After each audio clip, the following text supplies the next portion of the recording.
এঁচড় তো আমরা অনেকভাবেই খেয়ে থাকি, তবে ছোলার ডাল দিয়ে এঁচড়ের ডালনা একেবারে অন্য স্বাদের। হাতে সময় কম থাকলে এইভাবে এঁচড় ও ছোলার ডাল দিয়ে সুস্বাদু ও পুষ্টিকর রান্না খুব সহজেই বানিয়ে ফেলা যায়। আর রুটি বা ভাত সব কিছুর সাথেই এটি খেতে খুব ভালো লাগে। তাহলে রান্নাটা শুরু করি। আমি এখানে 300 গ্রাম এঁচড় এরকম ছোট ছোট টুকরো করে কেটে প্রেসার কুকারে 4টে হুইসেল দিয়ে সেদ্ধ করে নিয়েছি। আর 200 গ্রাম ছোলার ডাল 4 ঘন্টা আগে ভিজিয়ে রেখে তারপর ডালগুলো একইভাবে প্রেসার কুকারে 3টে হুইসেল দিয়ে সেদ্ধ করে নিয়েছি। এবার কড়াইতে 3 টেবিল চামচ সর্ষের তেল গরম করে সেদ্ধ করে রাখা এঁচড়গুলো 5 মিনিট মতো ভেজে নেব।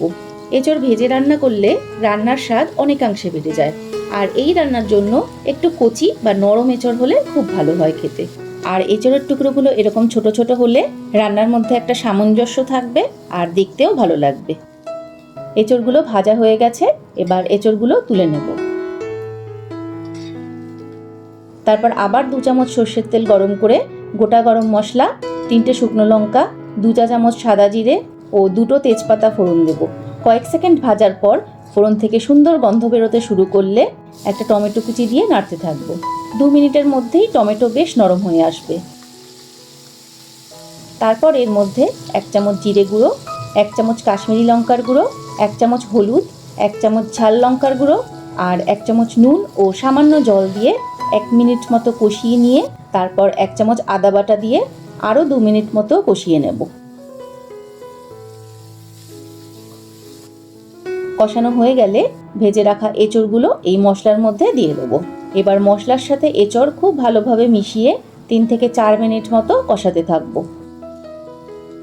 কষানো হয়ে গেলে এবার এর মধ্যে সেদ্ধ ছোলার ডাল দিয়ে আবারও 2 মিনিট মতো কষিয়ে নিয়ে এর মধ্যে 3 কাপ জল দিয়ে দেব।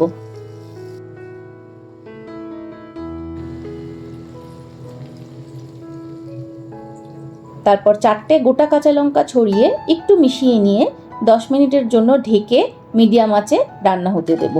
আগেই যেহেতু এঁচড় ও ডাল 80% মতো সেদ্ধ করে নেওয়া হয়েছে, তাই এখন আর সেদ্ধ হতে খুব বেশি সময় লাগবে না। 10 মিনিট পর এবার ঢাকনা সরিয়ে দেখে নেব নুন ঠিকঠাক আছে কিনা।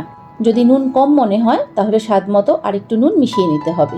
এবার 1 চামচ ঘি, 1 চা চামচ গরম মশলা গুঁড়ো ও 1 চামচ চিনি দিয়ে ভালো করে মিশিয়ে নিলেই ছোলার ডাল দিয়ে এঁচড়ের ডালনা তৈরি। এবার গ্যাস বন্ধ করে ঢাকনা দিয়ে কিছুক্ষণ স্ট্যান্ডিং টাইমে রেখে তারপর সার্ভ করে নিতে হবে। এঁচড় শেষ হওয়ার আগে একবার এই রান্নাটি বাড়িতে বানিয়ে দেখো, আশা করি খুব ভালো লাগবে। যেমন সহজ রান্না তেমনই অপূর্ব খেতে। আর নিরামিষ দিনে এরকম একটি পদ হলে এই দিয়েই ভাত খাওয়া হয়ে যায়। আর আমার এই রেসিপিটি তোমাদের ভালো লাগলে লাইক, কমেন্ট ও শেয়ার করো।